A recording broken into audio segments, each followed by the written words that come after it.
On my 18th birthday, my parents gave me an ultimatum: start paying rent or move out. Here's how it changed my life and our relationship. So I'll get right into it. I turned 18 about 10 days ago, and on the day of my 18th birthday, instead of throwing me a party like normal parents, my parents decided to sit me down and tell me that I needed to start paying rent if I still wanted to live in their house. I didn't understand why they were so hell-bent on making me pay rent, because they'd never talked about these things before. I had a weird relationship with my parents, if you can even refer to it as a relationship. Growing up, everything was provided for, but we didn't talk, and my parents weren't affectionate or loving towards me. So, I grew up being pretty distant from them. And right now, I wouldn't say that we have the best relationship. My mother is a high school English teacher, and my dad works in marketing, so they have a reasonable combined income and can afford a nice lifestyle. But I always had this feeling that they didn't really enjoy spending money on me and did it more out of a sense of obligation rather than because they actually wanted their only kid to have things that I liked. So, just to be on the safe side, I decided to get a job in high school. It was just the job of an intern at the nearby office supply store, but it paid decently, and I could manage it alongside school. So I had no complaints. I had even saved up some money for myself. I wouldn't say that I had enough to move out, but I could at least cover rent for the first couple of months if I stayed somewhere extremely cheap or split it with roommates. I didn't know about the other costs, though. These were measures that I'd only taken for the worst-case scenario, but I didn't really think that I would actually have to end up utilizing this money so soon. On my birthday, when my parents told me that I could either start paying rent or move out of the house, I decided to move out. It was insulting enough that they'd just been waiting for me to be a legal adult, only so they could kick me out. I didn't need to be reminded of that by staying in that house. So, in a fit of anger, I decided to pack my stuff and go to a friend's house for the night. My parents didn't even try to stop me, so I left and haven't gone back since.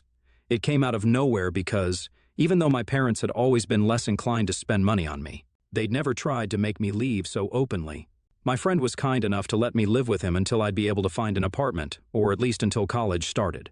I'm supposed to start college in the fall, and thankfully I didn't have to worry about the tuition because my maternal grandparents had a college fund for me, which my parents couldn't touch. My dad's parents passed away when he was a teenager.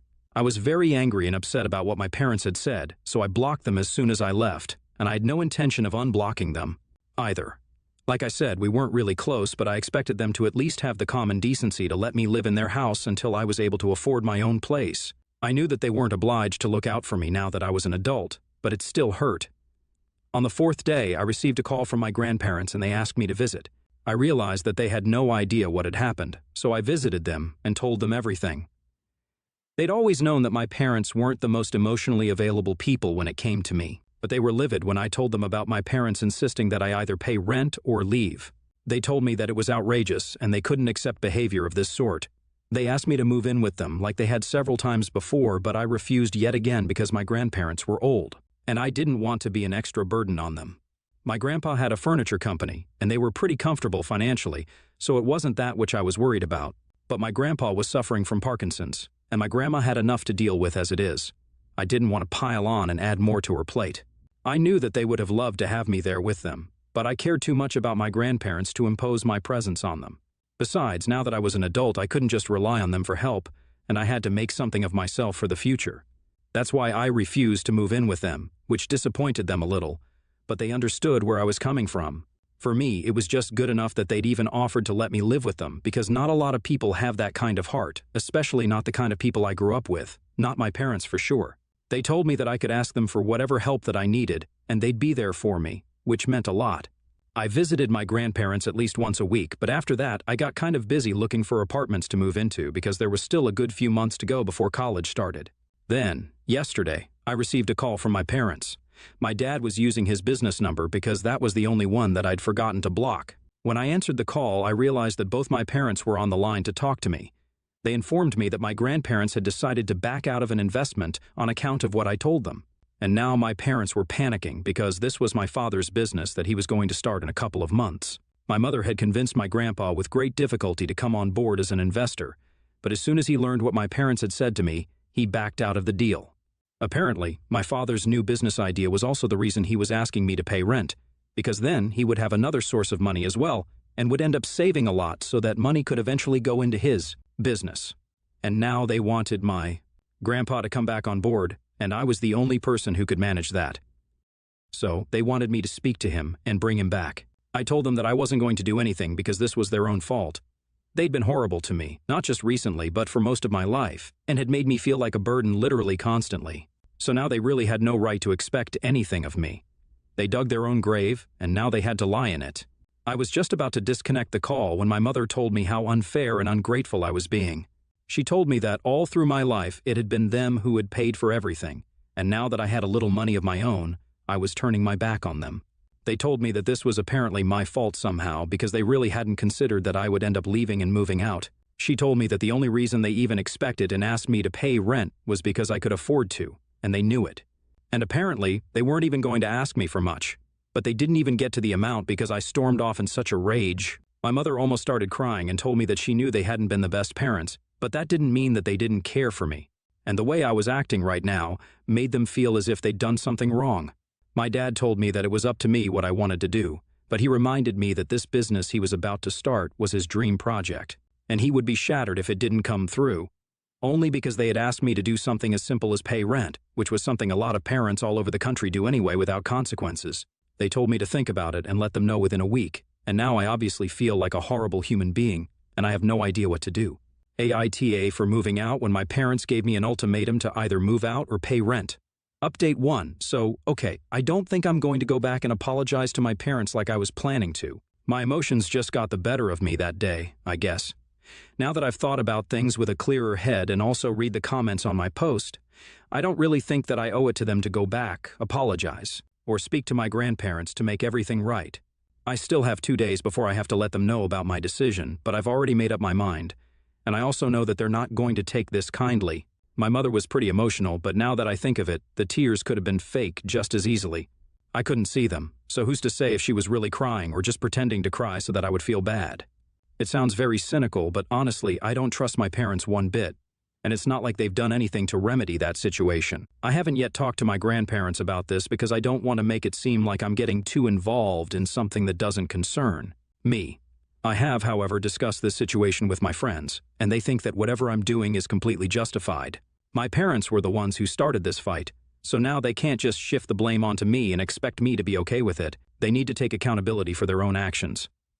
Update 2. Okay, so I have to tell my parents tomorrow about my decision, and today I decided to talk to my grandparents about this. I know I said that I was feeling good about my decision in the last update, but I feel like I have way too much of a conscience to just do this and not feel guilty about shattering my father's dreams. It's dramatic, I know, but that's exactly the way he put it. Now, I don't know if that was for effect or if he really feels that way about his new business. When I talked to my grandparents about that phone call with my parents, they told me that I had nothing to worry about or feel guilty about. They said that after they learned from me about the ultimatum, they'd already made up their minds to back out of the deal, and now nothing was going to change that. It wasn't just me, but there were a couple of other factors as well that had led to them stepping down as investors in the business. They didn't even trust my father and had only come on board because of my mother, but now even that trust has been broken, and you just can't build a business without trust.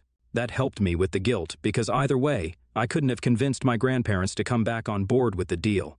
So this is technically really not my fault. It's their own. Update 3. Today I told my parents about my decision, and I don't know why I had even expected them to take it reasonably. I decided to break the news to them on the phone because I didn't want to risk more drama by turning up at their house. When I called them, my mother answered her phone, and she sounded really excited, so I decided not to give them any false hope by beating around the bush and told her straight away that I had decided not to talk to my grandparents and convince them to come back on board. I told them my reasons as well, and made sure that they knew the entire truth so they couldn't delude themselves into believing that they were somehow not at fault here. There were about 1,000 different ways that they could have gone about the situation without insulting me and making me feel small for not wanting to pay rent. I told them that the real reason I'd even started working at the age of 16 was because of them, because I didn't feel safe enough to rely on them and trust them. I knew that, at some point, they would want me out of their house, so I started working and saving up so I could move out at the earliest. They hadn't even bothered to think about college and set anything aside for me. I'm not saying that they were obliged to, but they were my parents, and they could afford to do so. All my friends' parents were paying for their tuition, and I was the only one who was relying on my grandparents for it. They'd never, ever made me feel like I could count on them, be it financially or even emotionally. And to be fair, they'd given me the choice to move out. So I just took them up on their own offer, and now they couldn't complain about it. I didn't owe it to them to talk to my grandparents and clear the air between them. Why should it be my problem if my dad doesn't get to live out his dream of being a businessman when it wasn't his problem to think about where I would live if they demanded rent from me out of money that I was saving for my future? After I was done ranting, my dad told me that I was a huge disappointment and that he regretted even talking to me and hoping that I'd be reasonable about this whole thing. He told me that he felt like a failure because he'd raised an egoistic and self-centered jerk as a son, and there was nothing in the world that could bring him more shame than my behavior. I guess I shouldn't have, but I decided to take it up a notch and told my father that he didn't need to feel ashamed because he hadn't raised me to be this way. To be honest, he hadn't raised me at all, so he had nothing to worry about. That set him off, so I just put him on speaker and went on with breakfast while he screamed at me and my mother tried to calm him down. It was kind of entertaining for a while, until he started accusing me of using them for money all these years. I don't understand what the heck that was about because I was literally just a child, and they were my parents, so they were actually legally required to take care of me. So it wasn't as if they were doing me any favors by letting me stay in their house and giving me food to eat. They neglected me emotionally, and they would have done so financially as well had it not been the law that was stopping them from ignoring my existence altogether and leaving me to fend for myself. I told my father that I couldn't have been using him for money because, up until a couple of days ago, I was legally still a minor, so he had to pay for my well-being within his means. And even then, I would try my very best not to ask him for money and use my savings for things that I would need, even if it was something as simple as sneakers. For the past few years, ever since I started working at the store, I've been paying for myself and trying to make myself as scarce as possible so as not to bother my parents. But even that didn't seem to be enough for them, and they constantly wanted more and more. That turned into a pretty brutal argument, and he called me a lot of things and so did my mother. By the time I disconnected the call, I was pretty emotionally broken. I didn't know how to cope with it on my own, and I didn't want to disturb my friend because he worked late into the night and slept till late as well. He was already doing me a huge favor by letting me live with him without paying rent. I wasn't about to bother him with this burden as well. So, I decided to call the only people who I knew I could rely on without a second thought. My grandparents answered the call almost immediately. I pretty much broke down into tears while telling them about my conversation with my parents just before that. They seemed to be upset by the things that my parents had said to me as well, and said that they would fix the situation. I didn't understand what that meant, and I didn't want to ask either because I was sure that whatever my grandparents did would be for the best. Of course, my grandparents knew better than to try and reconcile me with my parents, so it was definitely not going to be that. They still haven't told me exactly what they're going to do, but I'm sure that it's not going to be something pleasant because of their tone.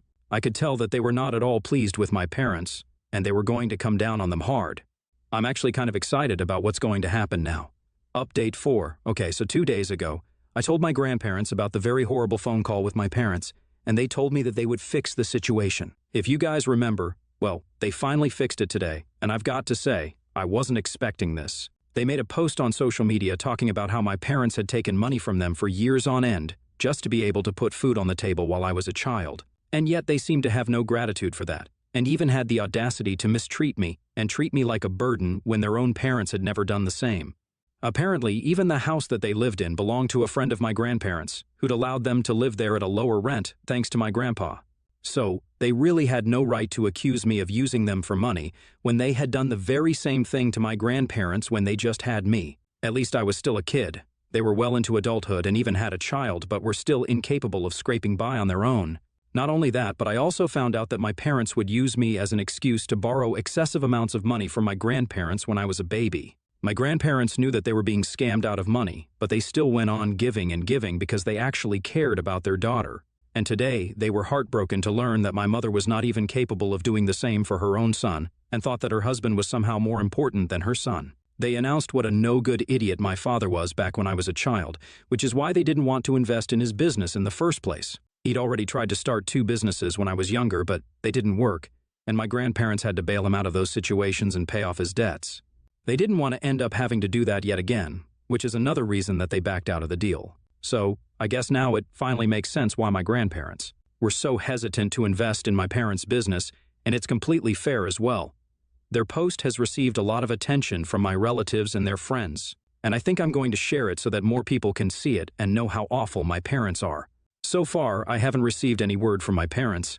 I'm guessing that they've seen the post but just haven't been able to come up with an adequate response to it because all of it is true after all. I bet they regret being so heartless with me on the phone the other day. Had they just let me go peacefully, then they wouldn't have so much to deal with. Update 5. Well, It's been a week since my grandparents posted, and pretty much the entire family has cut my parents off. My grandparents told me that they got into a huge fight with my parents that evening, after my mother showed up with my father at their house.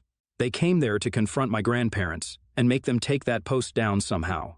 But my grandparents weren't bothered in the slightest and stood their ground because they knew that they were the reason my parents even had the audacity to come and confront them like this. Obviously, they were pretty nasty towards my grandparents as well and cursed them out pretty badly, but my grandparents didn't take it too hard because they knew that this was exactly what they could expect from people like them.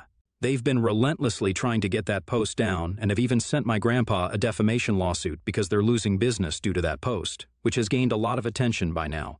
I will literally never understand how my parents managed to take everything and then blame it on somebody else instead of just taking accountability for once in their lives. I think that they're physically incapable of acknowledging that they messed up and apologizing for it. They haven't contacted me yet, which I think is a good sign because it means that they're finally done bothering me. I've also spoken to my friend because recently I found an apartment that I could share with 2 roommates, and the rent was minimal, so I could afford it. I talked to him about moving out, but to my surprise, he told me that I could live with him for as long as I needed to. Apparently, he'd read the post that I shared, and he strongly believed that I should be saving money for the future because my parents were never going to come around and start helping me. They would always do their best to drag me down. He was a couple of years older than me and had already been working for almost a year. He received allowances from his parents every now and then, so he could very well afford to let me live with him for the time being. I'm super grateful that I made a friend like this because people like him are really hard to find in today's dog-eat-dog world. I guess I lucked out in the department of having great grandparents and friends.